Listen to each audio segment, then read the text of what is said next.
وہ جو اقبال کہتا ہے تو بچا بچا کے نہ رکھ اسے، تیرا آئینہ ہے وہ آئینہ کہ شکستہ ہو تو عزیز تر ہے نگاہ آئینہ ساز میں۔ جان اور مال بچاؤ نہیں، خرچ کرو۔ آئینہ ٹوٹا ہوا کس کو پسند آتا ہے؟ اللہ کو تو تمہاری ٹوٹی ہوئی لاش زیادہ پسند ہے بنسبت تمہارے زندہ وجود کے۔ حضرت حمزہ کی لاش جب آئی تھی حضور کی نگاہوں کے سامنے، ناک کٹی ہوئی ہے، کان کٹے ہوئے ہیں، پیٹ چاک کر کے کلیجہ چبایا گیا ہے، اللہ کی نگاہ میں اس کٹے پھٹے جسم کی جو قدر ہوگی اس کا ہم اندازہ نہیں کر سکتے۔ تو بچا بچا کے نہ رکھ اسے، تیرا آئینہ ہے وہ آئینہ کہ شکستہ ہو تو عزیز تر ہے نگاہ آئینہ ساز میں۔ آئینہ ساز اللہ ہے۔ تو ایک تو دشمنی ہو جاتی تھی رسول سے، اور اس میں ایک خاص واقعہ میں آپ کو بتا دوں۔ حضور نے مدینہ تشریف آوری کے 6 مہینے کے بعد 7ویں مہینے سے چھوٹے چھوٹے چھاپا مار دستے بھیجنے شروع کر دیے to threaten the life line of Mecca. مکے کی جو ساری معیشت تھی وہ تجارت پر تھی، اور اگر آپ تاریخی حیثیت سے جاننا چاہیں کہ یہ لنک بن گئے تھے trade between east and west. دیکھیے جب تک نہر سویز نہیں تھی تو مشرق و مغرب کے درمیان سمندری راستہ تو کوئی نہیں تھا۔ ابھی 1498 جب آئے گا کوئی 1000 برس کے بعد، تب وہ راستہ جو ہے ملے گا انسان کو کہ round the Cape of Good Hope, افریقہ کی جنوب تک جا کے پھر جاؤ تو مشرق کا راستہ کھلا ہے۔ تو ہوتا کیا تھا، یورپ سے سامان تجارت آیا اور شام کے ساحل پر اتر گیا۔ ادھر ایسٹ انڈیز سے جاوا، سماٹرا، ہندوستان، چائنا، ادھر سے مال آیا سمندر کے راستے سے اور یمن کے ساحل پر اتر گیا۔ And between these 2 points caravans of the Quraysh, they were going to and fro۔ جنوب میں گئے، سردیوں کے زمانے میں وہ جاتے تھے جنوب میں، گرمی کم ہوتی تھی یمن کی طرف، وہاں سے مال اٹھایا اور چلے اب شام تک پہنچ کر شام کے ساحل پر پہنچا دیا۔ وہاں سے شام کا ساحل یورپ کا آیا ہوا سامان اٹھایا اور وہ لا کے سیدھا جنوب میں، سیدھا راستہ تھا بالکل سیدھا، اسٹریٹ ٹو دی نارتھ، اور وہ جو ہے آ کر یمن پہ اتار دیا۔ یمن سے پھر مشرقی ممالک کے تاجر وہ خریدیں گے اور لے جائیں گے کشتیوں کے ذریعے سے، شام سے یورپ کے تاجر وہ جو ہے وہ خریدیں گے اور لے جائیں گے۔ تو یہ کنیکشن بن گئے تھے between the trade between east and waste,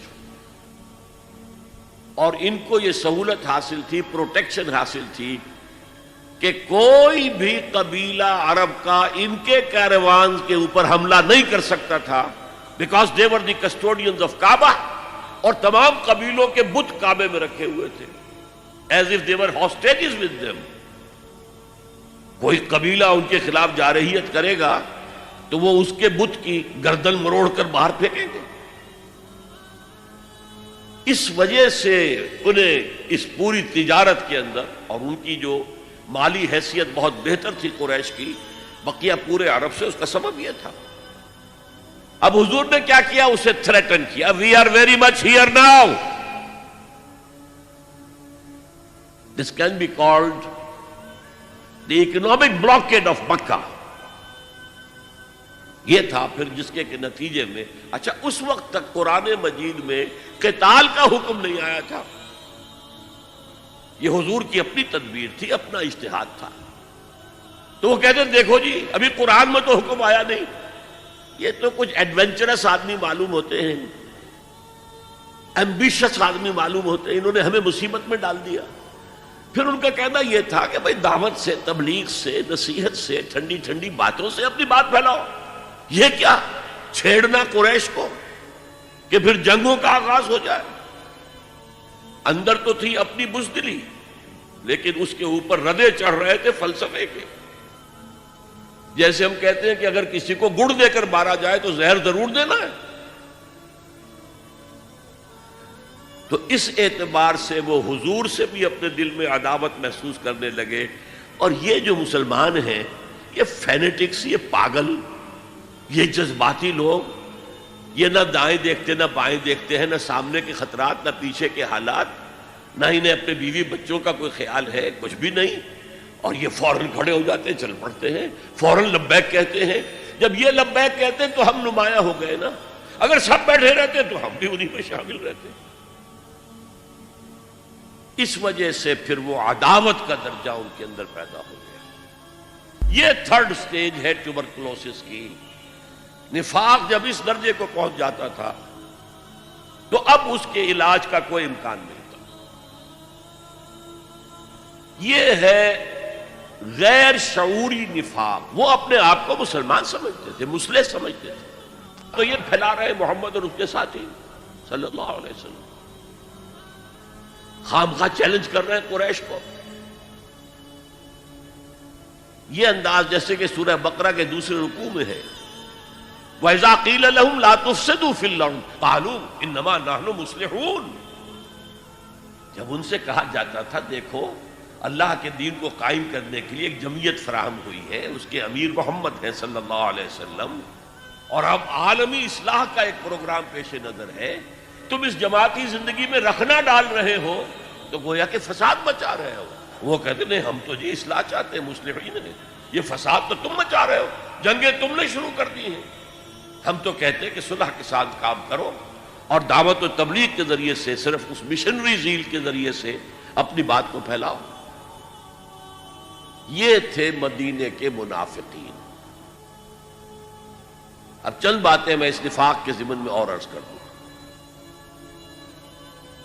حضور نے فرمایا صلی اللہ علیہ وسلم نفاق کے بارے میں، ما خافہ الا مومن وما امنہ الا منافق۔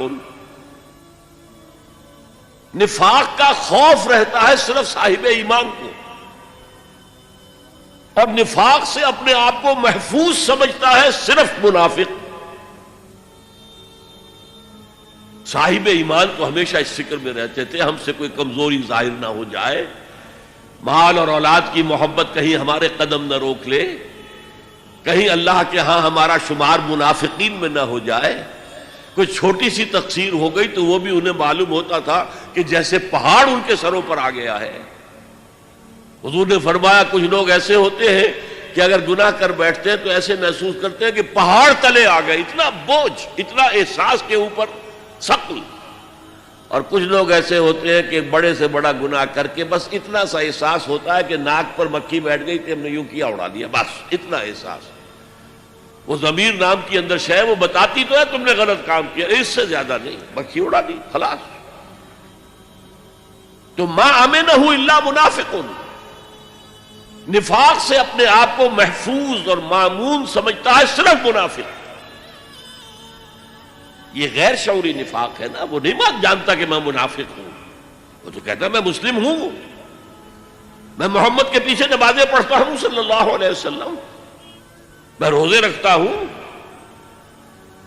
اگرچہ طبیعت تو نہیں چاہتی لیکن کیا کروں، جبراً زکوٰۃ بھی دے دیتا ہوں تاکہ مسلمانوں میں شمار تو رہے۔ تو وہ تو اپنے آپ کو مسلمان سمجھتا تھا منافق۔